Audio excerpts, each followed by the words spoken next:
Très peu de Français aujourd'hui savent que, par exemple, en 4 mois, l'armée américaine a tué 50 fois plus de civils français que l'armée allemande en 4 ans d'occupation.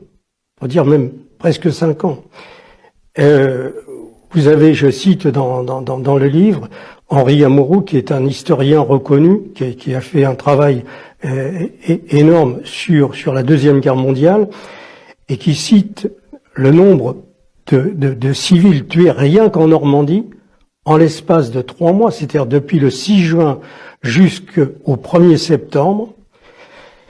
Il y a eu plus de 50 000 civils tués en Normandie, rien qu'en Normandie. C'est-à-dire que sur cette période, au niveau de la guerre, on peut dire qu'il y a eu environ 100 000 Français civils tués par l'aviation américaine, environ 300 000 invalides, et on dénombre plus de 300 000 immeubles et maisons détruites.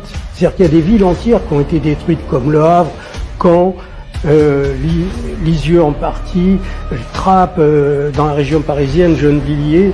Il y a eu des quantités de bombardements. Et c'est que le gouvernement français de l'époque et depuis n'ont jamais demandé de réparation vis-à-vis de l'armée américaine, parce qu'il fallait quand même reconstruire 300 000 immeubles et maisons. Il y a eu des gens qui ont été handicapés. Et vous savez comment on a versé des pensions? Eh bien, les pensions de ces gens qui étaient invalides ont été payés en partie par la loterie nationale, voilà, comme les libérateurs de la France. En réalité, il faut dire que en 1939, le 1er septembre 1939, quand les armées d'Hitler envahissent la Pologne, la France et l'Angleterre, le 2 septembre, le lendemain, déclarent la guerre à l'Allemagne. Mais les Américains, eux, n'interviennent pas. Ils n'interviennent pas en 1939, ils n'interviennent pas en 1940, ils n'interviennent pas en 1941. Ils nous laissent nous débrouiller avec les Allemands,